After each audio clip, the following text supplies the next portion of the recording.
think vibrance is better, but it's not enough. I think saturation works better, but it sometimes ruins the image. I think vibrance is better. No, saturation is better.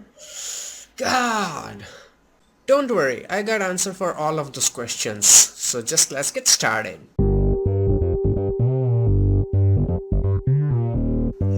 What's up guys, Dhruv here back with another video, and in this video I'm going to use a couple of images to explain you what is the actual difference between vibrance and saturation. Now these images are from deviantart.com, and if you want to use the same images, the download link is in description, so feel free to use it. And let's get started. First of all, vibrance and saturation, what they actually do.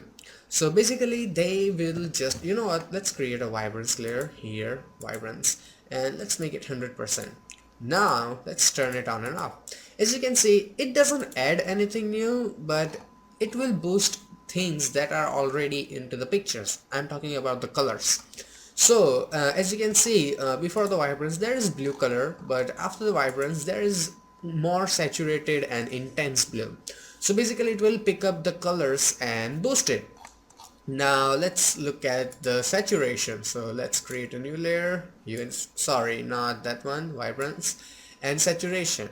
Now if you look at it, basically if you go by the definition, it also does the same thing, like it takes the color and it will boost them. But vibrance most of the time looks more natural. As you can see, the vibrance, and this is the saturation one. So why? So let's look at the vibrance one. It will boost only colors that actually need some boosting. So if you look at this grass, it is not that much saturated because it knows that it doesn't need it. If you look at her dress, it still is in like natural condition. But when you increase the saturation, it doesn't care what needs and what doesn't. It will basically just boost up everything, things that need, things that don't. So let's, you know what, group these things. I'm just gonna make a copy of it, put it here. So this is for the vibrance one. Let's group this thing. I'm gonna press Ctrl J and let's name it vibrance. And let's group this thing and I'm gonna name it saturation. So let's turn it off. As you can see, this is the saturation. So that's actually the only difference between these two. And the biggest example, like the difference you can see, is in the skin. So as you can see, with the vibrance the skin is like totally damaged, but if you look at with the saturation and with the vibrance, it is in natural condition. You don't need to do anything. So this way I would say like most of the time vibrance will work better against the saturation. And here comes another thing. This vibrance panel, where is it here? And so these two are vibrance and saturation, they work fine. But this one, you know what, let's turn this two off. Don't worry about the groups and stuff, let's turn this on. And I'm going to create another one, and this time I'm going to use this one, hue and saturation. It also has a saturation, but this saturation, only one word for it, ridiculous. As you can see, it just kills everything in the side. So it is better used in really limited amount. And sometimes, as you can see, like at this point it's natural, but if it goes this past this, it starts looking fake. So I honestly would not recommend using this slider at all. It doesn't make any sense unless you are just lazy to create something new and you are already in this panel, but whatever. So this is something that I like to avoid. Mostly it's for hue and lightness that works better, and you can like go step by step. Now if I go into the blues and then if I increase the saturation, it will only increase the blues, but it still doesn't work that great. Sometimes it works like superhero, but sometimes most of the time it doesn't. So I will not recommend using this one. So since we're over that, you might think that the most of the time just use vibrance and there's no need for saturation. You're kind of right, but sometimes just like this image appears. So as you can see, let's create this one and go to vibrance, and I'm gonna increase the vibrance. Looks okayish, but it's like literally killing the dress. Like if I turn it on and off, it's making it dull and really bluish.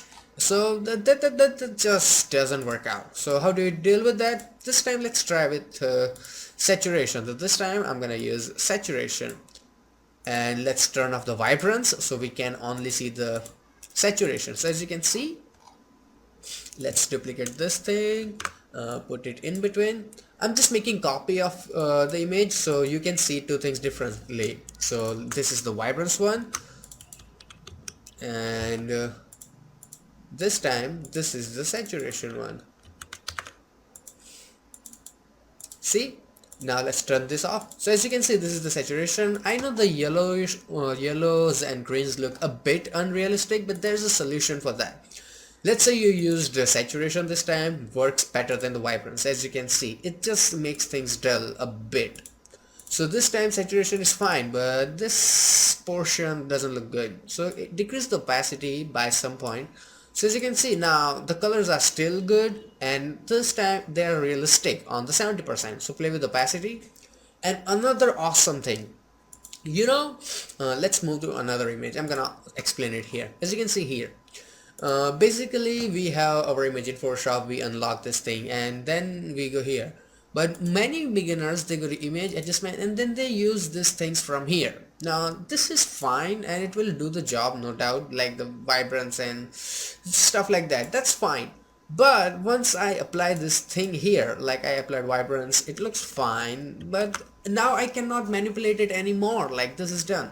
But instead, if I use it from here, let's say go here, I'm gonna go create a vibrance, and in the vibrance I'm gonna increase the saturation. Looks ridiculous, I know. So you know what, I'm gonna go like keep it. So as you can see, yeah, it doesn't look that great, but there is a thing. I'm not talking about saving the image, but you can manipulate this thing. So if I put it on color mode, so as you can see, now it only and only it's boosting the colors. It doesn't affect the contrast at all. But if I put it on normal, as you can see, it also like increases the contrast. And if I put it on luminosity, so this time, as you can see, it is only and only affecting the contrast, and the colors are just the way they were. So on the normal, color or luminosity, it's your choice. So let's like delete this thing from here, create another vibrance layer, increase it to the 100%. So let's turn it on and off. As you can see, the dress is noticeably like vibrant because that needed some boosting, but the grass, it's just regular. It hasn't been affected that much.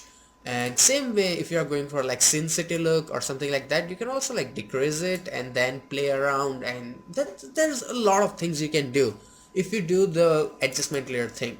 So let's make it 100%, and then you decide, you know what, I like the grass but I don't want color on her dress. So how do you deal with that?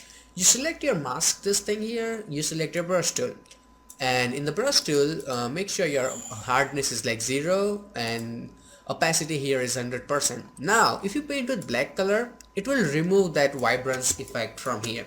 And if you think I want that back, just paint with white color and it will bring the effect back. See, it is that simple as that. So now you understand the difference between vibrance and saturation. Vibrance, it's really practical and reasonable. Saturation, it's more like aggressive. So which one is better? It's like the question is wrong. It's not about which one is better. It's about which one to use when. Like you need to learn in which condition which tool is better, because every image has a different story and different location and colors. So try both and figure out which one works better, and after a couple of images you will automatically realize, like, you know what, this one needs vibrance or this one needs saturation. So I really hope your confusion is like over now and you understand things better. If you did, hit that like button, it helps my videos a lot. You can also like ask me questions in the comment if you have any confusion left. I will do my best, but now there are a lot of comments to deal with. But That's it, and you can click on any of these boxes, so it will open up new tutorials if you are into more tutorials. Also, you can click on that subscribe button and subscribe to my channel, so every time I upload a new video it will appear in your YouTube feed.